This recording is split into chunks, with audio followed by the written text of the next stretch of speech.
if I'm Jaylen Brown, you know what I'm doing? I'm finding the voters, and I'm gonna say, hey, you know what? I'm gonna give you $5. If you vote for me, I'm gonna give you $5,000. I'm gonna give. You know what? I'm gonna give you $25,000 to vote for me, because think of the money he just made potentially. Now, again, if I'm the Celtics, I'm not giving him an offer of 5 years, $290 million. No. I'm not doing it. No way in hell. No. I think the great debate. I think the great barroom debate with this team right now is the one we just touched on. And I don't know if there's a right answer. I mean, I tend to go with Jeff because I'm very impatient, and I think that there is a window in the NBA. But an argument can be made that you keep the 25-year-olds together.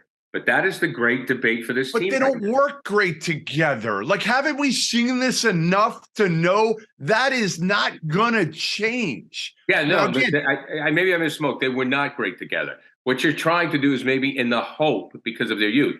I'm done with the experiment. Okay, I'm done. I don't think they can play together.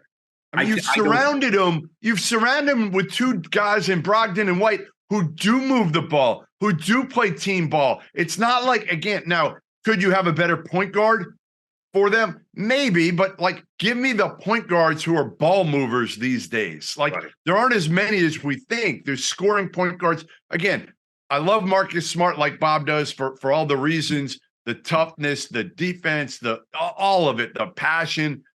Is he the best thing for this group? No. Maybe not. Maybe not. I mean, the frustrating thing, and Bob, I'll toss this to you. The frustrating thing about Marcus is he can be.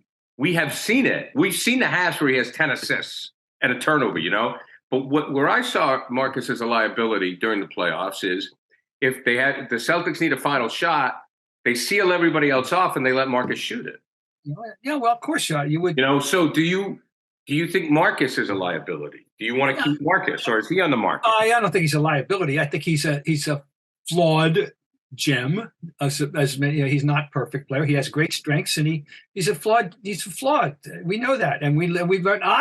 As you guys both know, I know you love him. Anyone that's listened to me, fulminate the last 5 years with him.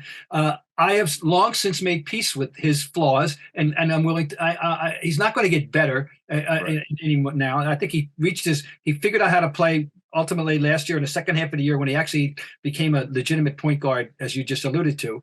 And this is as good as he's going to be, and I can live with this. It's like I always equated him to Jackie Bradley Jr. I was his last fan in Boston, apparently. And for this, I learned to live with the bad as well as the good. Here's what he is to me, and I'm willing to live with it.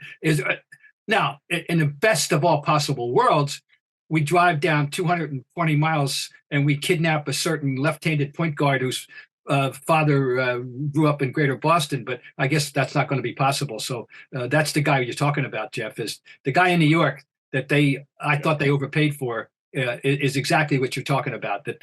That would be some addition to the Celtics. Imagine if you had a guy like Brunson running this team right now. Brunson himself, he's exactly what you're talking about, but he's not going anywhere. He's in New York. So there you go.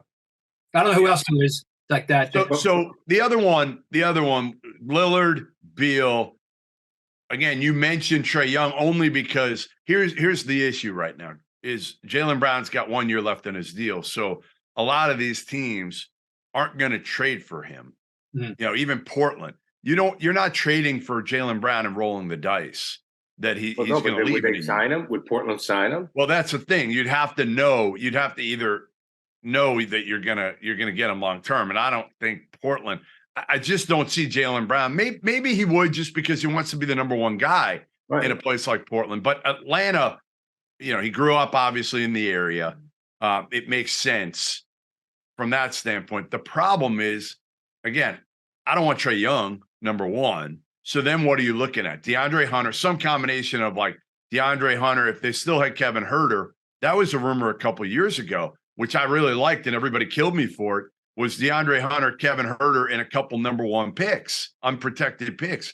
I liked that a couple of years ago because Huerter can shoot the hell out of the ball. Hunter's an elite defender who I think could average, 17 a game. He may not be, but he's honestly, he's probably as good as Jaylen overall as a player because of his defense. I don't know. I mean, I don't know what else you do at this point, but I don't pay him 5 years and $290 million. CLNS Media's Celtics coverage is brought to you by FanDuel. New customers get a no-sweat first bet up to $1,000. That's bonus bets back if your first bet doesn't win.